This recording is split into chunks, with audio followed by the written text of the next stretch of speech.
Esta es sin duda una de las melodías más conocidas de la historia. Ha musicalizado los más grandes eventos de la humanidad. Por ejemplo, en el año 85 se convirtió en el himno oficial de la Unión Europea.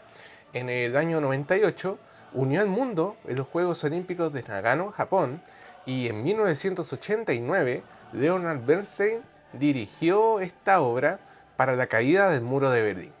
Pero, irónicamente, también fue la banda sonora de la peor tiranía del siglo XX. En el año 42, los nazis la tocaron para celebrar un cumpleaños de Adolf Hitler, coreando sin pudor la frase "todos los hombres serán hermanos". Podemos decir que esta sinfonía ha estado en los eventos más importantes de la humanidad. Soy Esteban Alarcón y bienvenidos a otro video de Detrás del Pentagrama. Y este cuarto video y último de la serie de la novena sinfonía de Beethoven, vamos a conversar qué pasó durante el estreno y post-estreno. Además, vamos a ver cuáles fueron los efectos en el futuro musical y en los compositores que venían después de Beethoven.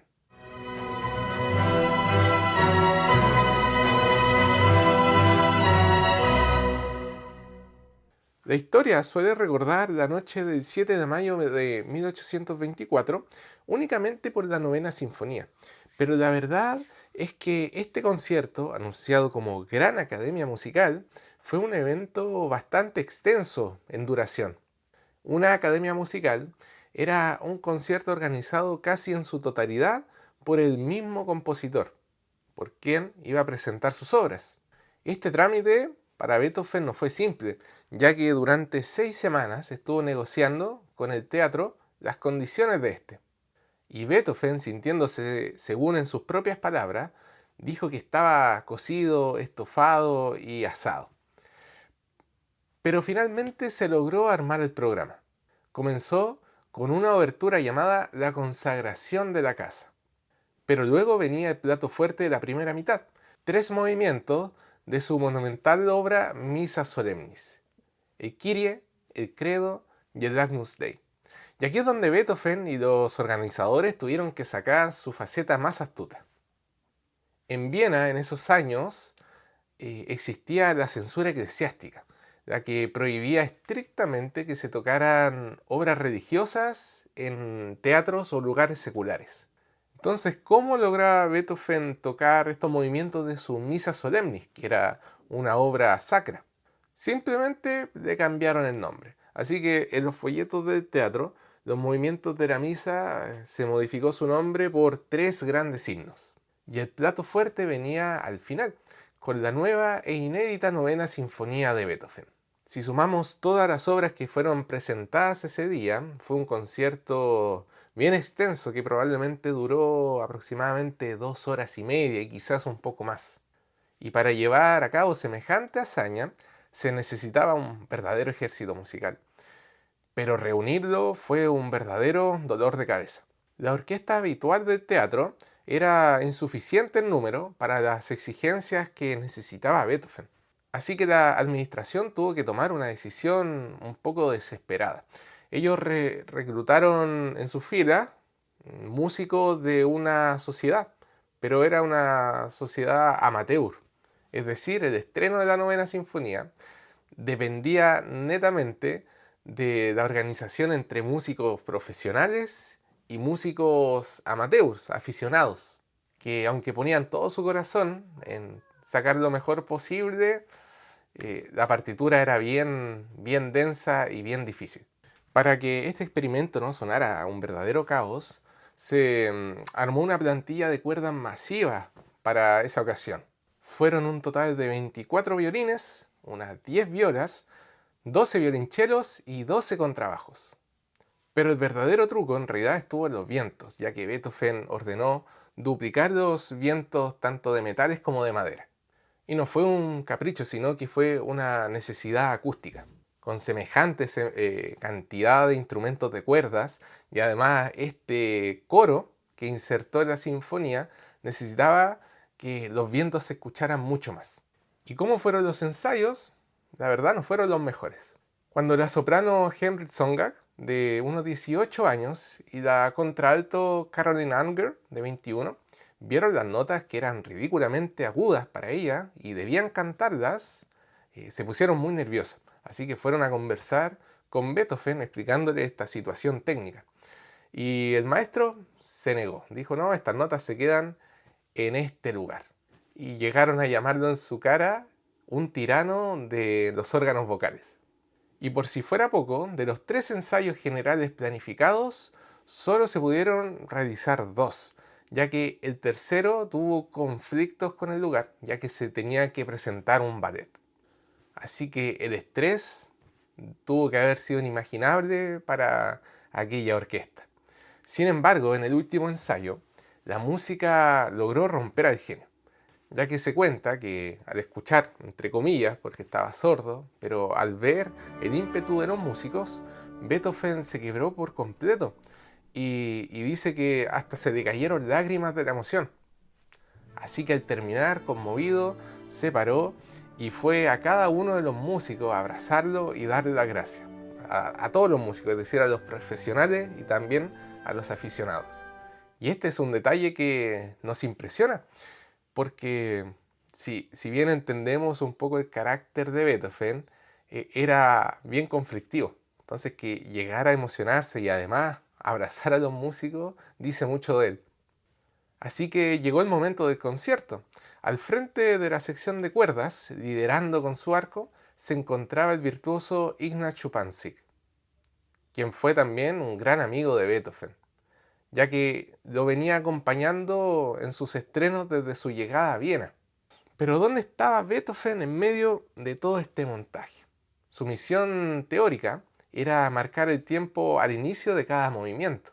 Sin embargo, el director oficial, Mark Orloff, conociendo la total sordera del compositor, se había puesto de acuerdo con los músicos antes de salir al concierto, diciéndole que tenían que mirarlo solo a él, al director oficial, que ignoraran a Beethoven.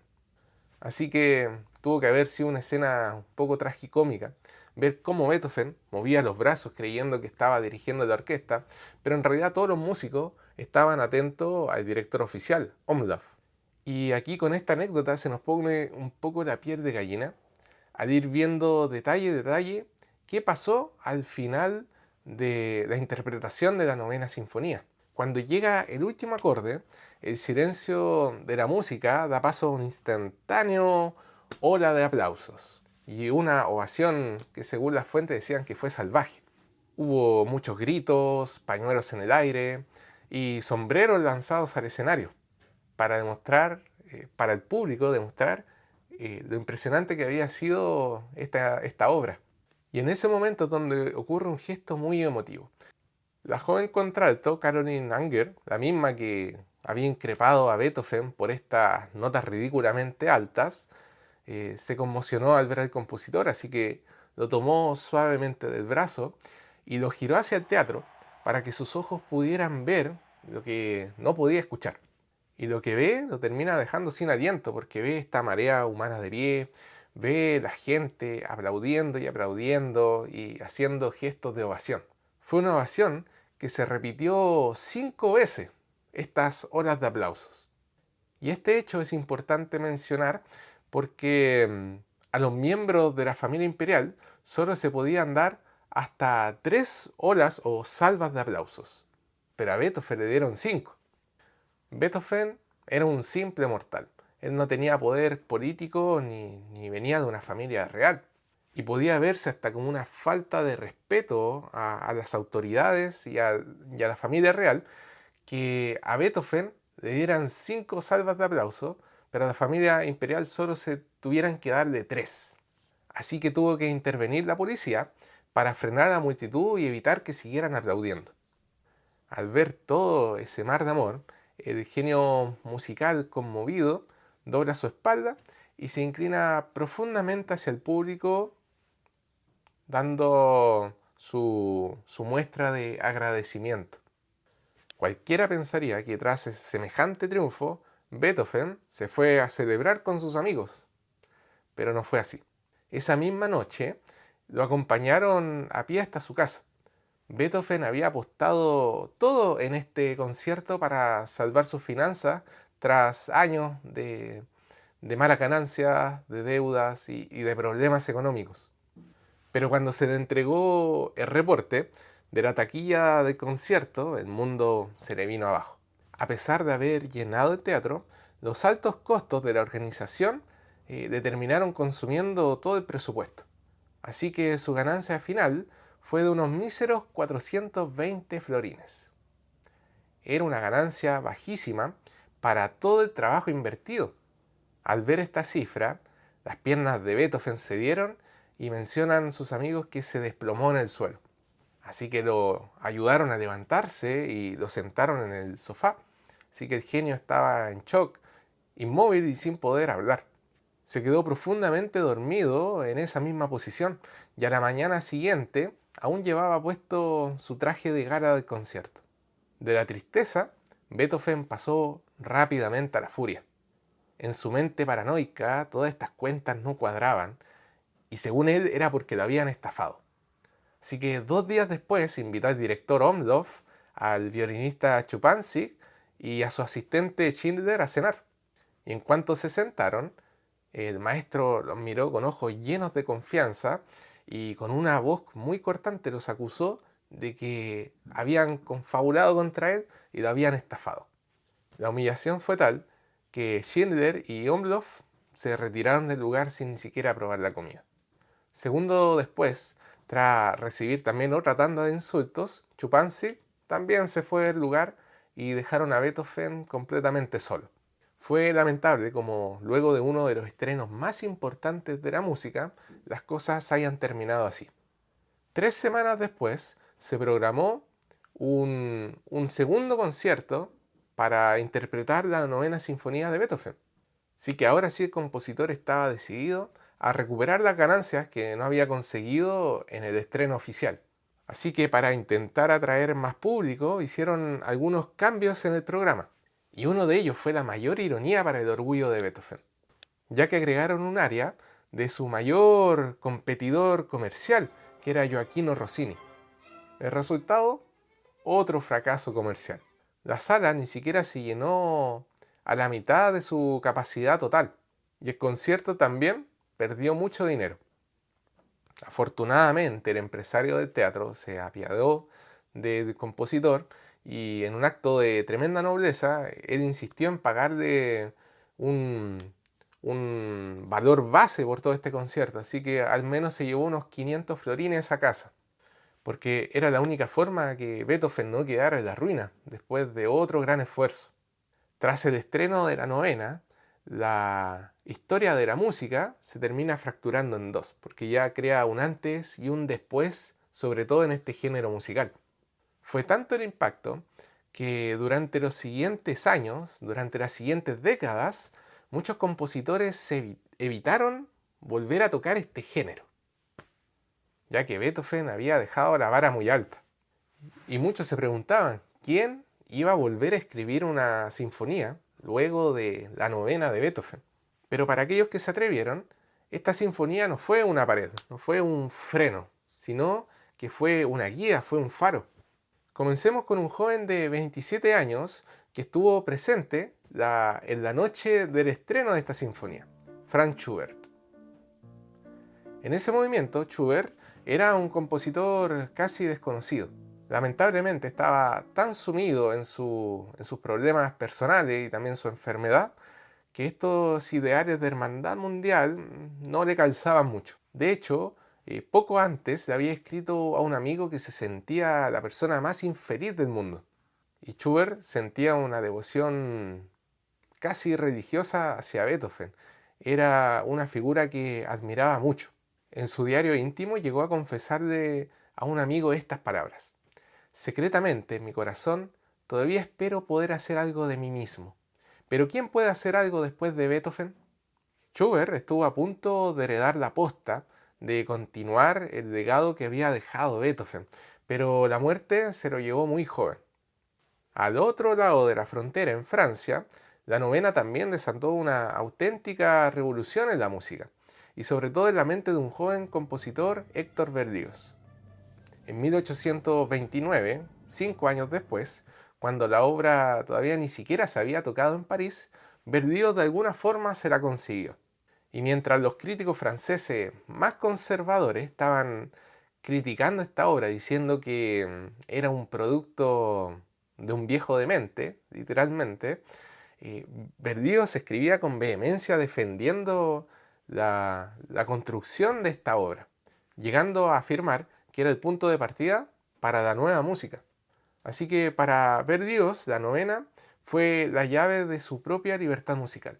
Así que no es casualidad que apenas un año después de estudiar esta partitura, Berlioz compusiera su obra Sinfonía Fantástica, que fue también muy revolucionaria para esa época. Luego tenemos al joven Felix Mendelssohn. Era un chico de la alta sociedad, era bien educado, tenía muchos estudios y había heredado una mente muy conservadora. Pero Mendelssohn entendía perfectamente toda la genialidad de Beethoven. Aún así, la novena sinfonía lo terminó marcando, y en el año 1840 Mendelssohn compuso su segunda sinfonía llamada El himno de la alabanza, y fue la primera sinfonía tradicional tras la novena en introducir nuevamente voces. Sin embargo, a diferencia de la sinfonía de Beethoven, que era mucho más atrevida en cuanto a las reglas, ya que Beethoven rompió muchas de estas, la obra de Mendelssohn era mucho más conservadora. Pero si hay alguien que se adueñó por completo del legado de esta sinfonía de Beethoven, fue Richard Wagner. Para un Wagner adolescente de tan solo 11 años, el estreno de esta sinfonía fue un verdadero terremoto emocional. En sus memorias confiesa lo siguiente sobre el final de la novena sinfonía, que era la estrella mística de todos mis pensamientos y aspiraciones musicales. Así que Wagner no veía solamente esta novena sinfonía como una mera obra. Para él era el puente directo hacia sus creaciones, el drama musical wagneriano. Wagner llegó a escribir palabras casi sagradas sobre la novena sinfonía. Esta última sinfonía de Beethoven es la redención de la música, es el evangelio humano del arte del futuro. Más allá de ella no puede haber progreso, porque solo puede seguir inmediatamente el drama universal, para el cual Beethoven nos ha forjado la llave artística.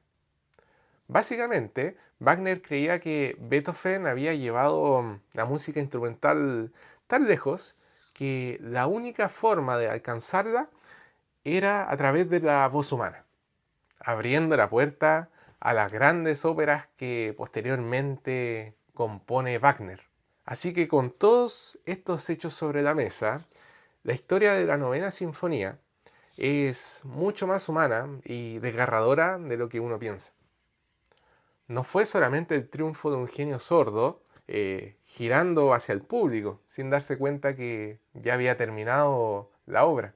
Fue también la tragedia de un hombre enfermo que termina colapsando en el sofá de su casa luego del estreno. Beethoven nos enseña con su obra que el arte más grande no nace de la vida perfecta, no nace de la vida tranquila y alegre, sino de la capacidad de transformar un dolor en esta belleza. Y la pregunta que dejo para terminar: ¿crees que la novena sinfonía habría tenido el mismo impacto en la historia sin la tragedia personal de su creador? Soy Esteban Alarcón y esto fue Detrás del Pentagrama. Así que con este cuarto y último video terminamos la serie sobre la novena sinfonía de Beethoven. Así que si quieres saber más sobre esta, por ejemplo, en qué se inspiró Beethoven y también cómo entenderla a través de un análisis musical, te invito a ver los videos en el canal. Si te gustó también este viaje en el tiempo, dale me gusta a este video y suscríbete y compártelo para que así pueda llegar a mucha más gente. Así que de esa forma tan simple me vas a ayudar mucho. Nos vemos a la próxima.